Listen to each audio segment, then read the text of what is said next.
17। এখানে বাক্য কি বলছে দেখো, হিতোপদেশ 8 অধ্যায় 17, 18 এবং 21। এখানে বচন কি বলছে দেখো, যাহারা আমাকে প্রেম করে আমিও তাহাদিগকে প্রেম করি, যাহারা সযত্নে আমার অন্বেষণ করে তাহারা আমাকে পায়। 18তে কি বলছে, আমার কাছে রহিয়াছে ঐশ্বর্য ও সম্মান, অক্ষয় সম্পত্তি ও ধার্মিকতা। 21 কি বলছে, যেন যাহারা আমাকে প্রেম করে তাহাদিগকে সত্যবান করি, তাহাদের ভান্ডার সকল পরিপূর্ণ করি। বলো আমেন। বচন কি বলছে, যাহারা আমাকে প্রেম করে। কারা প্রেম করে? কারা প্রেম করে? হাতটা উঠা। কারা প্রেম করে? বচন প্রচারের সময় মনের মধ্যে স্পিরিট কে রাখ, জোশ কে রাখ, সেই ক্ষমতাকে রাখ। আমি দুর্বল ব্যক্তি নয়, আমি দুর্বল ব্যক্তি নয়, আমি যিশু নামের শক্তিশালী। প্রত্যেকজন বল কি, আমি ব্লেসিং, আমি ব্লেসিং, ব্লেসিং যিশু নামের নামে। আমি পাওয়ারফুল যিশু নামের নামে। আমি অভিষিক্ত, আমি অভিষিক্ত। দেখো বাইবেল সেই কথা বলছে। 21 কি বলছে, যেন যাহারা আমাকে প্রেম করে, যেন যাহারা আমাকে প্রেম করে তাহাদিগকে সত্যবান করি, তাহাদের ভান্ডার সকল পরিপূর্ণ করি। তোমরা যে সদাপ্রভুকে প্রেম করছো, তোমরা পরমেশ্বরের অন্বেষণ করতেছ, পরমেশ্বরের খোঁজ করতেছ। পরমেশ্বর আরো একটা কথা এখানে 18 বলছে, 18 এখানে আরো একটা কথা কি বলছে, আমার কাছে রহিয়াছে ঐশ্বর্য ও সম্মান। আজ মনুষ্যরা, আজ জগৎ তোমাকে সম্মান দেয়নি, ছেড়ে দাও, সম্মান দিতে হবে না। আজ বাইবেল বলছে আমি তোমাকে সম্মান দেব, বাইবেল বলছে আমি তোমাকে উৎসাহ দেবো, বাইবেল বলছে এই 4টা গুণ যদি তোমার মধ্যে থাকে আমি তোমাকে সবার আগে নিয়ে যাব। যতজন তোমাকে নত করেছিল, এমন দিন আমি তোমার জন্য প্রেরণ করবো, তারা তোমার সামনে নত হবে যিশু নামের নামে। আমি এমন দিন প্রেরণ করবো, তারা তোমাকে দেখে ভয় পাবে যিশু নামের নামে। কারণ আমি জিহোবা, আমি যা ঠিক করি তা হয় মানুষের জীবনে। তারপরে যেমন কি বলছে, অক্ষয় সম্পত্তি ও ধার্মিকতা তিনি দেবেন। যে সম্পত্তি আমরা জগৎ থেকে নেই, সে সম্পত্তি ক্ষয় আছে, আছে কি নেই? শরীরে ক্ষয় আছে কি নেই? সম্পত্তির ক্ষয় আছে কি নেই? পরমেশ্বর এই সম্পত্তি তোমাকে দেবে না, তার জন্য অক্ষয় সম্পত্তি যা অমর হয়ে থাকবে, যা তোমার কাছে থাকবে, যা তুমি সর্বমঞ্চের পুঁজিকে ধরে রাখতে পারবে। পরমেশ্বর সেই পবিত্র আত্মার সম্পত্তি তোমাকে দান করবে যিশু নামে। আজ পরমেশ্বর তোমাকে জানাচ্ছে, তোমার রিমোট তুমি কার হাতে দিতে চাও? তোমার রিমোট তুমি মন্দির হাতে নাকি ভালো লোকের হাতে? কার হাতে দেবে? পরমেশ্বর দুটো গৃহ নির্মাণ করেছে, আর সেই গৃহতে তোমাকে যাওয়ার জন্য আহ্বান করেছে। আর মন্দ আত্মা তোমাকে 10টা গৃহ নির্মাণ করেছে, মন্দ আত্মা তোমাকে আহ্বান করেছে। মনে রাখো, পরমেশ্বরের একটা ঘরের সমান দুষ্ট আত্মার কয়েক লক্ষ ঘর। আজ প্রভু তোমার জন্য দুটো গৃহ নির্মাণ করেছে, তোমাকে ডাক দিয়েছে, আমার পুত্র কন্যাকে আমি ডাকবো। যেভাবে আমি এই পৃথিবীকে সাজিয়েছি, আমি কোনো বিচার করিনি, আমি নিঃস্বার্থ প্রেম দিয়ে এই পৃথিবীকে আমি সাজিয়েছি। আমার নিজের শ্বাস দিয়ে আমি মনুষ্য সৃষ্টি করেছি, আমি নিজ রূপ মনুষ্যকে দিয়েছি, নিজ ভাষা মনুষ্যকে দিয়েছি। হালেলুয়া। আর তারা বিচ্ছিন্ন হয়ে গেছে, ভাই ভাই যুদ্ধ, বাবা ছেলের যুদ্ধ, মা আর মেয়ের যুদ্ধ, শাশুড়ি বৌমার যুদ্ধ। পরমেশ্বর বলছে, ও হে মনুষ্য সন্তান, আমি তোমাদের জন্য এক গৃহ নির্মাণ করেছি, তোমরা কি আসতে চাও? যদি তোমরা আসতে চাও আসতে পারো। আর মন্দ আত্মা একটা গৃহ নির্মাণ করেছে, 10টা গৃহ নির্মাণ করেছে, আর তোমাদেরকে লোভ, লালসা, হিংসা বারবার ছুটছে। আর তোমরা প্রত্যেকের একটা একটা করে ধরতেছ, যত ধরতেছ একজন একজন করে তোমরা তার মধ্যে প্রবেশ করতেছ। হালেলুয়া। আর বাইবেল বলছে, আচ্ছা তুমি যেতে পারছো না, পরমেশ্বর বলছে তুমি পৌঁছাতে পারছো না, ঠিক আছে আমি তোমার গৃহের বাইরে দাঁড়িয়ে আছি, গেট কি তুমি খুলতে প্রস্তুত? কখন খুলতে প্রস্তুত গেট? পরমেশ্বর আজ তোমার দরজার সামনে দাঁড়িয়ে আছে, তুমি কি গেট খুলতে প্রস্তুত? প্রস্তুত? প্রত্যেকদিন বলো, যিশু আমার হৃদয়ে এসো, প্রভু আমি তোমায় আহ্বান করি, আমার জীবনে তোমাকে অত্যন্ত প্রয়োজন। পিতা, আমার এই হৃদয় মন্দিরে তুমি বিরাজমান। আমেন। এই অঙ্গীকার শুধু এখানের জন্য নয়, রোজ প্রার্থনায় বসে অঙ্গীকার করতে থাকো যতক্ষণ না তার আওয়াজ তুমি শুনতে পাচ্ছ। অনেকজন বলবে আমরা কি পরমেশ্বরের আওয়াজ শুনতে পারবো? আমি তোমাদের সত্য বলছি, হ্যাঁ পারবে। তোমরা আমার পিতার আওয়াজ শুনতে পাবে, সেভাবে চলো। আমার পিতা তোমাকে ডাক দেবে, তোমার নাম ধরে রাখবে। তুমি ভাবছো পরমেশ্বর বিদেশি? না না, পরমেশ্বর বিদেশি নয়। হালেলুয়া। পরমেশ্বর স্বর্গে আছে। পরমেশ্বর তোমার নাম জানেন। প্রভু যিশু একটু ক্লিয়ার করেছেন। কি বলেছেন? তোমার মস্তকে কটা কেশ আছে, কটা চুল আছে আমাদের মাথাতে? পরমেশ্বর হস্তে গুণা আছে। হালেলুয়া। একটা মানুষের মাথায় এটা যদি গুণা যায় কত হবে? তাহলে পুরো ব্রহ্মাণ্ডের পৃথিবীর গুণ কি বলছে? তার হস্তে গুণা। হালেলুয়া। তাহলে তিনি কি তোমার নাম জানেন না? তিনি তোমার নাম জানেন। পরমেশ্বর দেখছেন কে প্রকৃত সাচ্চা ভাবে আমার সেবা করতেছে। পরমেশ্বর দেখবে কে ফটগিরি করে আমার সেবা করতেছে বা প্রতিযোগিতা করে করতেছে। প্রতিযোগিতাতে তো খুব তাড়াতাড়ি বেড়ে যাবে। 8 বছর 9 বছর 10 বছর পরে বোম ব্লাস্ট, কিছু লাভ হবে না। আর যে পরমেশ্বর যাকে তুলবে, সে এখানে বচন যেভাবে লেখা আছে, অক্ষয় সম্পত্তি তাকে পরমেশ্বর দেবে। সে কাঁচা টাকা পাবে না। হালেলুয়া। পচকা লাভ হবে না। হালেলুয়া। তাই প্রত্যেকজন যতজন তোমরা বিশ্বাসী, যতজন পরমেশ্বরে আসক্ত, প্রত্যেকজন বলে যিশু আমি তোমাতে আসক্ত, যিশু আমি তোমাতে আসক্ত। আর এটা সত্যি প্রভু তোমাদের জীবনকে বদলাবে। এই সকল বাক্য কি তোমরা প্রার্থনার সময় পাঠ করো? এই জন্য আমি বলি তোমরা নোট করো। আমি তোমাদের আয়না। আমি তোমরা নয়, আমি তোমাদের সামনে দাঁড়াচ্ছি যাতে তোমরা নিজেদেরকে দেখতে পাও তোমাদের শরীরের মধ্যে, তোমাদের মনের মধ্যে কোথাও কোনো কালো কিছু আছে কিনা। এটা আমার কাজ, আর এই কাজ আমার পিতা আমাকে সমর্পণ করেছেন। হালেলুয়া। আর যতজন আমার কাছে আসছে সেই ব্যক্তি নিজেকে দেখতেছে আর পরিষ্কৃত হচ্ছে যিশু নামে। এই জন্য বলি তোমরা ডায়েরি আর পেনকে রাখো, এই বচন নোট করো, আর প্রার্থনা চলাকালীন নিজে নিজে এই বচনকে পাঠ করো, এই বচনকে পাঠ করো, প্রার্থনা করো। আমি সত্য বলছি, যে কাজ তোমার 6 বছর হতে লাগতো সেই কাজ 6 দিনে করে যাবে যিশু নামে। আর এই পরমেশ্বর তোমাকে কথা দিচ্ছে যে আমি আমার মনুষ্য সন্তানকে কথা দিচ্ছি। অনেক জায়গায় আবার আছে বাইবেল দেওয়া যাবে না হুট করে, ম্যান স্যার যেদিন বাইবেল দেবে সেদিনই পাবে। আমি তোমাদের সত্য বলছি, এরকম মণ্ডলীকে ধিক্কার জানাই আমি, যাকে কিনা ঈশ্বরের কাছ থেকে সরিয়ে নেওয়া হয়। তুমি বাক্যটা বলে ঈশ্বরকে জানতে পারবে না। আমি যদি তোমাকে বচন থেকে সরিয়ে রাখি, একটা আমার ফায়দা আছে, কি বলতো? আমি তোমাকে উঠতে বলে তুমি উঠবে, আমি তোমাকে বসতে বলে তুমি বসবে। আর আমি যদি তোমাকে বচন জানিয়ে দেই, বাইবেল তোমার হাতে তুলে দেই, তাহলে কিন্তু এটা আর হচ্ছে না। তোমাদের নিজের ইচ্ছা শক্তি তোমরা উঠবে বসবে, পরমেশ্বরের আগাতে মানবে। তার কারণে যে জিনিসগুলো হচ্ছে তোমাদের বাইবেল দেবে না, বলে তুমি এখন কিছু জানো না, তুমি এখন শিখো। আরে যদি শিক্ষা দিতে হয় পরমেশ্বর দিবে, মনুষ্য কি করবে? তোমাকে একবার জায়গায় 10 বার প্রার্থনা করতে হলে তুমি নার্ভাস হয়ে বিরক্তি হয়ে যাবে। আমি তোমাদের সত্য সত্য বলছি, পরমেশ্বরের জীবন্তর বাক্য তোমরা হাতে তুলো, নিজেদেরকে পাঠ করো, আর দেখো অদ্ভুতভাবে প্রভু তোমার জীবনে কার্যকারী করবে, প্রভু তোমার জীবনে চমৎকার করবে।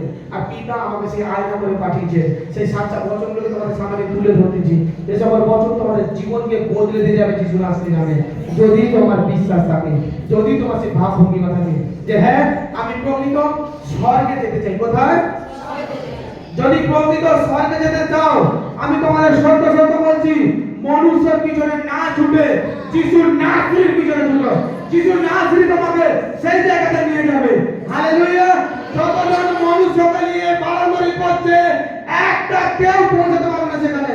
কারণ বাইবেল বলে আমার দিয়ে যদি না কেউ প্রবেশ করে, পিতার কাছে কেউ পৌঁছাতে পারবে না। হালেলুয়া। যিশু বলছে আমি পথ, আমি সত্য, আমি জীবন। যদি স্বর্গরাজ্যে তোমাদের মেন ঠিকানা হয়, মেন তোমাদের প্রয়োজন যে আমরা ওখানেই যাব, তাহলে একমাত্র যিশুর নাসিকে তোমরা স্মরণ করো। হালেলুয়া। প্রভু যিশুকে তোমরা স্মরণ করো, আর দেখো প্রভু যিশু তোমাকে এমন থেকে এমন জায়গাতে নিয়ে যাবে। আমি আমার পিতার হয়ে সত্য শাসন তোমাদেরকে দিচ্ছি, পরমেশ্বর তোমার কাছে আছে। আমি সত্য সত্য বলছি, চিহ্ন চমৎকারের পিছনে তোমরা ছুটতে ছুটতে ছুটতে ছুটতে ছুটতে ছুটতে নিজেকে চিনতে ভুলে গেছো যে পরমেশ্বর তোমার মধ্যে সেই ব্লেসিং রেখেছেন। যেদিন তুমি যিশুকে জেনে গেছো, বাপ্তিস্মা নিয়ে নিয়েছো, পরমেশ্বরের শক্তি তোমার মধ্যে ট্রান্সফার হয়ে গেছে, তুমিও করতে পারবে। তুমি তো প্রার্থনা করে শিখতে পারছো না, তুমি তো প্রার্থনাই করছো না, তুমি তো অলস ব্যক্তি হয়ে যাচ্ছ। কেন? কারণ এই যে প্রেয়ার নাম্বার দেওয়া আছে, এই জন্য তো প্রবলেম হলে এখানে ফোন করে দেবো। এটা এই প্লেটা নাম্বার যারা নতুন, যারা বৃদ্ধা, ইয়ারদের জন্য নয় এই নাম্বার, মনে রাখো। যারা নতুন বিশ্বাসী প্রার্থনা করতে জানে না তাদের জন্য, আর যারা পুরাতন হওয়ার পরেও সেই প্রার্থনা নিয়ে সেই বলছে আমি প্রার্থনা করে আমার প্রার্থনার শক্তি নেই, মনে রাখো তোমার কিছু ভুল হচ্ছে, আর সেই ভুল পরমেশ্বরের কাছে প্রার্থনা করো। সেই ভুল পরমেশ্বরকে জিজ্ঞেস করো ঠিক আমার কি ভুল আছে, আমার কি অপরাধ আছে। প্রভু আজ তুমি যে প্রার্থনা দিচ্ছ ওনার মধ্যে যে শক্তি দিয়েছো, তোমার বচন তুমি আমার মধ্যে সে শক্তি দিয়েছো, ঠিক আছে আমার কাছে শক্তি দাও। হ্যাঁ, জাতকের মধ্যে পরমেশ্বরের এক পাওয়ার আছে, পরমেশ্বর তাকে সেটা প্রেরিত করেছেন, সে ব্যবহার করছেন, কিন্তু তোমার মধ্যে কিছুটা হলেও সে শক্তি তোমার মধ্যে আছে। হালেলুয়া। তোমার প্রার্থনা দ্বারা কিন্তু পাহাড় সরে যাবে। বাইবেল বলেনি যে শুধু যাজকের প্রার্থনা দ্বারা পাহাড় সরে যাবে, বলেন কেমন লেখা নেই, কি বলেছে? তোমার প্রার্থনা দ্বারা। হ্যাঁ, যাজকের ক্ষমতা দিয়েছে, যদি কারোর পাপ তুমি ক্ষমা করো তাহলে তার পাপ ক্ষমা হয়ে যাবে, সেটা যাজককে বলেছে। কিন্তু প্রার্থনার শক্তি পরমেশ্বর তোমার মধ্যে দিয়ে দিয়েছে। আর যতজন পরমেশ্বরের দিকে তাকিয়ে পরমেশ্বরের জন্য লড়াই করতেছে, প্রভুর জন্য লড়াই করতেছে, প্রভুর পিছনে যারা সিদ্ধান্ত নিয়েছে যে আমি আর অন্য কোথাও নয়, আমি আর কোনো দিকে নয়, আমি প্রভু যিশুর পিছনে যাব, প্রভু যিশুকে নিয়ে আমি চলবো, আমার একটাই ধ্যান, আমার একটাই জ্ঞান প্রভু যিশু, আমি বাঁচি মরি আমার যিশু নাসির জন্য। পরমেশ্বর বলছে যত বড় তুফান আসুক আমি আমার হস্তে তোমাকে ধারণ করিব, একটা আঁচড় তোমার গায়ে আমি লাগতে দেবো না। এই বাইবেল বলছে, পরমেশ্বর বলছে সেই শিক্ষাকে সেই জ্ঞানকে তুমি তোমার মধ্যে রাখো। আজ এখানে যে বচন শুনছো, আজ এখানে পরমেশ্বর যে শিক্ষাকে শুনছো, সারা সপ্তাহ সেই শিক্ষাকে মনের মধ্যে রাখো, এখানে স্টোর করো, এখানে স্টোর করো, যখন প্রয়োজন তখন বের করো। কতজনের বাড়িতে ফ্রিজ আছে? ফ্রিজ কতজনের বাড়িতে আছে? প্রায় বাড়িতে আছে। আর সেখানে একটা ডিপ ফ্রিজ হয় না, ডিপ ফ্রিজ হয় না, বরফ জমে যায়, আর সেখানে কি করি আমাদের খাদ্য সামগ্রী কাঁচা মাছ মাংস যা পারি ঢুকিয়ে রাখি। কারণ কেন? আজকের জন্য যা হচ্ছে আগামীকালকে ঠিক রাখতে হবে। তোমার হৃদয়তে স্টোর তৈরি করো তুমি, আজকের জন্য এটা যথেষ্ট, আগামীকালের জন্য আমি এখান থেকে আবার বের করবো। সেই স্টোর তুমি হয়ে যাও, যাতে তোমাকে না কেউ ধ্বংস করতে পারে। মনে রাখো, যদি তুমি একটা কাঁচা সবজি গরমে রেখে দাও, তুমি তাকে 3 দিন পর নষ্ট করতে পারে, কিন্তু যদি কারোর সাহায্যে তুমি তাকে ঠান্ডা করে রেখে দাও, দেখো সে টাটকা থাকবে যিশু নামে। হালেলুয়া। সেরকমই তুমি স্টোর তৈরি করো, তোমাকে কেউ ধাক্কা দিতে পারবে না, তোমাকে কেউ শুকিয়ে দিতে পারবে না, তোমাকে কেউ দমিয়ে দিতে পারবে না। আরে অনেকে তো আসবে তোমাকে জবাবে, বাইবেল কি বলছে? অজুত আসবে তোমাকে নষ্ট করার জন্য। পরমেশ্বর বলছে আমি চুটকি মারবো আর প্রত্যেকের মন পরিবর্তন হয়ে যাবে যিশু নামে। তারা আসবে তোমার সঙ্গে শত্রুতা করার জন্য, কিন্তু বাইবেল বলছে আমি তোমার মৃত্যু করে তাকে তোমার কাছে পাঠাবো। তুমি ভাবুকটি হয়ে ভেঙে পড়ে নিজেকে পিলিয়ে না ধরো। মনে রাখো, আমার মধ্যে একটা নতুন কিছু আছে, আমার মধ্যে একটা নতুন কিছু আছে। সেটা কি প্রত্যেকজন মনে করে? প্রত্যেকজন আমরা নতুন বস্ত্র পরি কি করি না? পরি তো। প্রভু যিশু দ্বারা আমাদের মনকেও নতুন করতে হবে। আর প্রত্যেকজন মনে রাখো, আমার মধ্যে একটা স্পেশাল ক্ষমতা আছে। এই অঙ্গীকার তোমাদের মনের মধ্যে, তোমাদের মুখের মধ্যে রাখা উচিত যে আমার মধ্যে একটা ক্ষমতা আছে। কি সে ক্ষমতা? কি? প্রভু যিশু। সেই ক্ষমতা এমন, আমি যেখানে সে ক্ষমতা প্রয়োগ করব সেখানে আমি জয়ী হব যিশু নামে। হালেলুয়া। এই শিক্ষা, এই জ্ঞান তোমার মনের মধ্যে থাকা লাগবে, সেই অঙ্গীকার তোমার মনের মধ্যে হতে হবে। তাহলে দেখো তুমি সেই উত্তম ভাবে উত্তম জায়গা তুমি ধারণ করতে পারবে। পরমেশ্বরের চেনার জন্য অনেক কিছু তোমার করার প্রয়োজন নেই। মানুষ বড় আলসা হয়ে গেছে, মানুষ এই জ্ঞান করতে পারছে না, মানুষ অরিজিনাল ভাবে পরমেশ্বরকে জানতে পারছে না, অরিজিনাল ভাবে মানুষ প্রভুকে জানার চেষ্টা করছে না, যিশু নামকে বোঝার চেষ্টা করছে না। কারণ কে এত সময় দিল? কারণ আমাদের স্মার্টফোন, আমি শুধু স্মার্টফোনে বিভিন্ন ভিডিও বিভিন্ন ফটো দেখায় ব্যস্ত, কিন্তু আমি ওই সময় পরমেশ্বরকে দিবার সময় দেওয়ার জন্য আমি প্রস্তুত নেই। বাইবেল এখানে বলছে দেখো যে যাহারা আমাকে প্রেম করে আমিও তাহাদিগকে প্রেম করি, পরমেশ্বর আত্মা জানাচ্ছে। এবার এখানে প্রশ্ন আসতে পারে যে পরমেশ্বর এগুলো কেন বলেছে? প্রভু সবাইকে কেন প্রেম করেনি? দেখো, প্রভু ডাক দিয়েছে, কেউ শুনেনি, বিভিন্ন নবীকে প্রেরণ করেছে, কেউ শুনেনি, অবশেষে নিজ পুত্রকে বলিদান করে দিয়েছে, তারপরেও মনুষ্য শুনেনি। তারপর পরমেশ্বর বলে তুমি আমার জীবন থেকে চলে যাও। হালেলুয়া।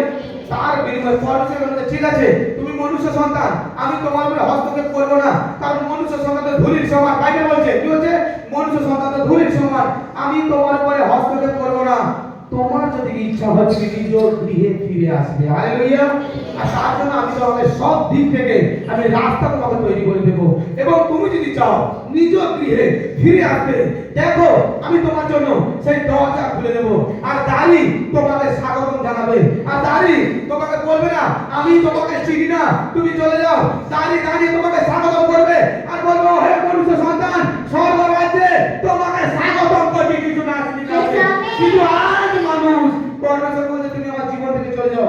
এ কথা মুখ ফুটে না বললেও তার মিথ্যে কথা দ্বারা পরমেশ্বরকে দূরে করছে, তার ব্যভিচার দ্বারা পরমেশ্বরকে দূরে করছে, তার নেশা দ্বারা পরমেশ্বরকে দূরে করছে, মোবাইল ফোনে বাজে ভিডিও দেখে পরমেশ্বরকে দূরে করছে, নিজে অন্যায় অপরাধ করে পরমেশ্বরকে দূরে করতেছে, কারোর মধ্যে জুলুম দেখিয়ে পরমেশ্বরকে দূরে করতেছে, কারোর মধ্যে মিথ্যা ভয় দেখিয়ে পরমেশ্বরকে তার মনকে দূরে করছে। পরমেশ্বর বলে যে কেউ আমার পুত্র এবং কন্যা সে সর্বক্ষণ মিলন করায়। হালেলুয়া। আমার যে পুত্র কন্যা সে সর্বক্ষণ সত্যকে নিয়ে চলবে। হালেলুয়া। তাতে কম হবে কিন্তু সত্যকে নিয়ে চলবে, সে মিথ্যের আশ্রয় নেবে না। আর সে পরমেশ্বরের ভয়কারী হবে, যে আমি যা বলছি আমার পরমেশ্বর আমাকে দেখছেন। কিন্তু মনুষ্য তার নিজের আচরণ দ্বারা নিজের ব্যবহার দ্বারা সে পরমেশ্বরকে দূরে ঠেলে দিচ্ছে, আবার নিজের মতো বলছে পরমেশ্বর আমার সঙ্গে আছে। হালেলুয়া।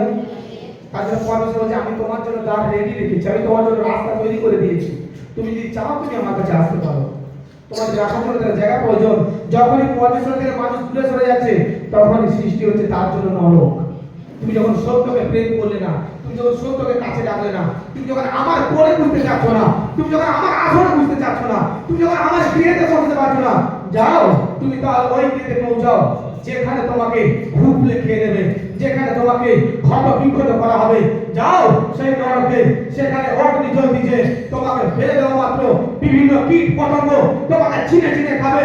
তখন তুমি যতই বলো পরমেশ্বর আমাকে রক্ষা করো, পরমেশ্বর বলবে হে পাপীগণ আমি তোমাকে চিনি না, আমি তোমাকে চিনি না।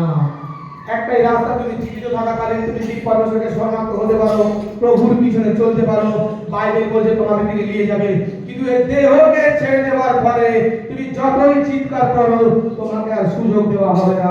পরমেশ্বর তোমাকে এখানে সুযোগ দিয়েছে, এখানে তুমি শত পাপ অন্যায় করেছো, যদি তুমি প্রকৃত প্রায়শ্চিত্ত করো পরমেশ্বর আমি তোমাকে ক্ষমা করব, আমি তোমাকে নতুন জীবন দেবো, তোমাকে আমি নতুন ভাবে সাজিয়ে দেব, তোমাকে আমি সেই বধূ বেশে সাজিয়ে দান করে দেব, তোমাকে সেই বর বেশে সাজিয়ে দান করে দেব, তোমার গায়ে আমি সুগন্ধ আদর দেব, তোমাকে আমি সেই সজ্জা দেব যে সজ্জার কারণ নেই। কিন্তু তুমি তো মনকে ফিরালে না, তুমি তো চলে গেলে এক নেশার জীবনকে ধরার জন্য, তুমি তো চলে গেলে এক রাস্তার ভিক্ষুকের মতন, তুমি তো চলে গেলে নিজের জীবনকে তুমি বেপরোয়া ভাবে ঝড়ো হাওয়ার মতন তোমার জীবনকে তুমি উড়িয়ে দিয়েছো।